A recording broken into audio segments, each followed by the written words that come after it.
Hello दोस्तों, good evening. कैसे हैं आप सब? आशा करते हैं आप लोग सब लोग खुश होंगे, अच्छे होंगे, मस्त होंगे। तो मैं आ गया हूँ एक बहुत ही खूबसूरत लोकेशन में आप लोगों का दिखाने के लिए। आप लोग देख सकते हैं बहुत ही खूबसूरत लोकेशन है।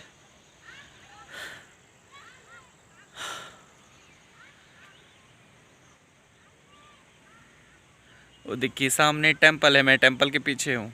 यहाँ का लोकेशन बहुत ही अच्छा लगता है और यहाँ बैठना बहुत ही अच्छा लगता है।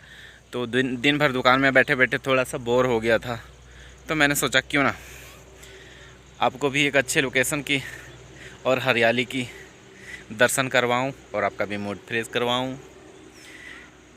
तो दोस्तों, मैं आप लोगों के लिए एक अलग सी स्टोरी लेकर के आया हूं। उससे पहले मैं बता दूं कि मैं जा रहा था ना ब्लॉक बृहस्पतिवार को।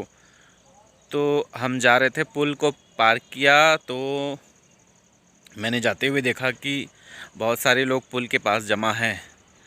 तो मुझे ये समझ में नहीं आया कि इतना सारे लोग जमा क्यों हैं। और उधर क्रेशर वगैरह भी है, तो लोग उधर, हमको लगा कि जाते होंगे काम वाम करने के लिए, कुछ लेबर वगैरह हो सकते हैं। तो करीब एक आध दर्जन से ज़्यादा ही कुछ लोग थे। तो वहाँ एक बाबा जी हैं, हमारे गांव के बगल के हैं, तो उनका एक आश्रम बन रहा है पुल के पास में ही। तो हमको बाबा जी ने भी कुछ नहीं बताया। उनसे मिले, प्रणाम किए, लेकिन उन्होंने कुछ भी नहीं बताया। हम शाम को जब आए घर तो हमको ये पता चला, दुकान आए, घर नहीं, सॉरी।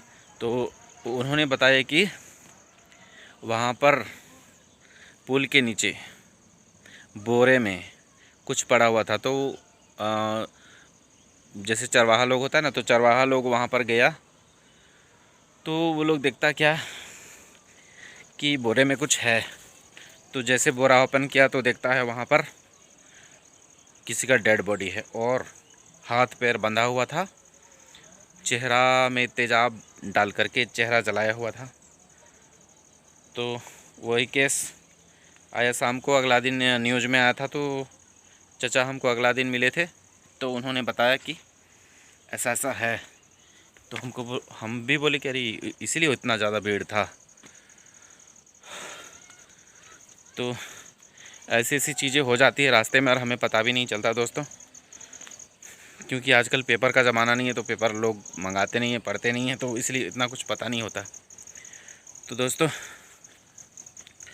मैं पहाड़ से उतरते उतरते उतरते एक सीट जैसे पत्थर पे आकर के बैठा हूँ। तो दोस्तों, मैं आज एक ऐसी महिला की कहानी बताने जा रहा हूँ जिसका जीवन संघर्ष से भरा हुआ था और अभी भी है। तो ये एक महिला है जो मेरे वाइफ का गांव की है, उसी की, मेरे वाइफ के मायके की है। तो ये जो महिला है, शादी होकर के आई, हम लोग तो उस समय छोटे थे, उतने बड़े नहीं थे। शादी हुआ, 3 बच्चे भी हो गए, लेकिन उसका पति इतना ज़्यादा शराबी, इतना ज़्यादा शराबी था कि सुबह लोग पानी पीते हैं तो वो इंसान सुबह सुबह शराब पीता था। इतना शराब पीता था, इतना शराब पीता था कि उसका लंग्स वगैरह ख़राब हो गया। अब उसका लंग्स ख़राब हो गया। अब वो इंसान पूरा जवान था, लंबा था, स्मार्ट था, अच्छा खासा था, लेकिन वो इंसान शराब पीने की वजह से उसका डेथ हो गया। अब उसकी पत्नी पर 3 बच्चों की रिस्पॉन्सिबिलिटी, आप समझते हैं कि इतनी महंगाई में 3 बच्चों को पालना कितना ज़्यादा कठिन होता है। तो उसकी वाइफ जो है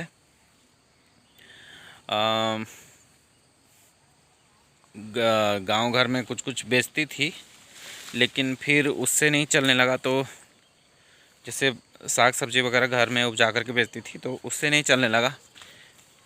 तो वो कहा कि वो जो है, यहाँ पर ढलान है, हम गिर ना जाएं, इसलिए थोड़ा सा रुक गए। तो तो दोस्तों मैं उतरते उतरते बहुत ही ख़ास जगह पर आ गया हूँ, तो मैं आपको इसके बारे में भी बता देता हूँ। ये देख सकते हैं, ये झरना है, इधर से भी देख सकते हैं, ये बीच में पत्थर है। ये झरने की खासियत ये है कि जब अकाल हुआ था ना यहाँ पे, तब भी ये झरना ऐसे ही कंटिन्यू चलते रहता है हमेशा। अकाल मतलब पूरी तरह से सुखाड़ हो गया था एक टाइम पे, तब भी यहाँ पर ये झरना कंटिन्यू चलते रहता था। तो देखिए मैं उस पहाड़ से नीचे आया हूँ और मुझे फिर देखिए इस पहाड़ पर चढ़ना है। तो मैं इस पहाड़ पे चढ़ते चढ़ते आपको ये सारी बातें, आपको ये जो स्टोरी है मैं आपको बता दूँगा। तो ये जो महिला है, महिला के ऊपर बहुत सारी मुसीबतों का पहाड़ टूट गया। अब एक लड़की भी है और 2 लड़के भी हैं। इन लड़की बड़ी है, उसका हर माता पिता को तो शादी का टेंशन होता ही है। तो ये जो महिला है बाज़ार में शुरू में भूंजा बेचने लगी। भूंजा समझते हैं, मुढ़ी बोलते हैं, एक हजारी बोलते हैं, चावल का बना हुआ रहता है, हल्का पूरा लाइट होता है, वो चाय में डाल के खाते हैं। वो बेचने लगी, उससे भी नहीं हुआ, लेकिन किसी तरह से संघर्ष करके अपने बाल बच्चों को पढ़ा लिखा रही थी। और ये जो आप सायरन सुन रहे हैं नहर के खुलने का है। तो मैं साथ साथ आपको यहाँ का लोकेशन भी दिखा रहा हूँ। हाँ, तो इस महिला का जो था, इसका पति कुछ दिन सब्जी का व्यापार किया था। तो इसका दिमाग में वही आया कि चलो ज़्यादा पढ़े लिखे तो है नहीं, चलो सब्जी का ही व्यापार कर लेते हैं। तो इन्होंने सब्जी का व्यापार स्टार्ट किया। अच्छे भले घर की महिला थी, इसलिए इनको जो घर के पास एक बाज़ार लगता है, जहाँ पर आपको हम दिखाए भी होंगे, तो ज़्यादा दूर नहीं, घर से 1/2 किलोमीटर भी नहीं है। तो वहाँ पर वो नहीं आती थी बाज़ार करने के लिए, दूर वाला बाज़ार जाती थी, क्योंकि अच्छे भले घर की है तो थोड़ा सा शर्म लगता है, हेजिटेशन होता है कि लोग क्या बोलेंगे। तो दूर दूर के बाज़ार में जाने लगी, वेजिटेबल सेल करने लगी और धीरे धीरे अपना पूंजी बढ़ाई। और धीरे धीरे कहीं कहीं मेस होता है, मिलिट्री कैंप होता है, या आपको थाना वगैरह होता है, वहाँ पर वेजिटेबल सेल्स करने लगा वो लोग। उसके बाद मतलब ये और एक और महिला मिल करके, दोनों मिलकर करने लगी। और सब्ज़ी का बहुत अच्छा ये लोग एक्सपोर्ट इंपोर्ट करने लगा। स्टार्टिंग में 2-3 हज़ार रुपये इनकम हो जाते थे पर डे के। अब कहीं ज़्यादा हो रहा है, पर डे का हिसाब देखा जाए तो कम से कम 5-6 हज़ार रुपये इनकम कर लेती है। हो सकता है 10 भी कमा लेती हैं, अगर अच्छा खासा रह गया कभी कभार, तो अच्छा ऑर्डर मिल गया तो इस हिसाब से पर डे का हिसाब से हो गया। उसके बाद इन्होंने धीरे धीरे ऐसे करके काफ़ी ग्रोथ किया। फिर जा कर के अपनी लड़की की शादी भी करवा दी अच्छे घर में। और उसका जो दामाद है, उसका मुंबई में मोबाइल का काफ़ी अच्छा शॉप है, घर और बहुत ही बढ़िया है, बनाया हुआ है। तो वहाँ पर अपनी बेटी का शादी कर दिया। उसकी ननद का भी शादी उसी गांव में हुआ है, लेकिन गांव बहुत हाई फाई है, आपको देखने से लगेगा नहीं कि ये गांव है, क्योंकि वहाँ का रहन सहन और वहाँ का जो लाइफ स्टाइल है काफ़ी बेटर है। पिछड़ा हुआ गांव नहीं है, काफ़ी बेटर है। तो इस महिला को एक बार इसकी सहेली ने ही इस पर इल्ज़ाम लगाया था कि ये किसी से बात करती है, किसी से ऐसा कुछ है। तो फिर दोनों में मतलब विवाद था, इस वजह से फिर मैंने पता लगाया तो वैसा कुछ था नहीं। तो बाद में सब ओके हो गया और अच्छा से करने लगी। तो दोस्तों मैं मंदिर आ गया, भगवान जी को प्रणाम कर लिए और हम इधर से ही क्रॉस कर रहे हैं, क्योंकि यहाँ से शॉर्टकट पड़ता है, नहीं तो हम उधर से भी जा सकते थे। तो दोस्तों ये जो महिला है, इनके ऊपर कीचड़ उछाला गया, लेकिन ये अपने रास्ते से हिली नहीं, डगमगाई नहीं, और ये अपने रास्ते पर निरंतर हैं अभी और अच्छे से काम कर रही हैं। और अपने जो गांव के लोग होते हैं उनसे कहीं ज़्यादा अच्छा एजुकेशन अपने बच्चों को दिलवा रही है। 2 लड़के हैं, उनको काफ़ी हायर एजुकेशन दिलवा रही है, काफ़ी बड़े स्कूल में दिलवा रही है।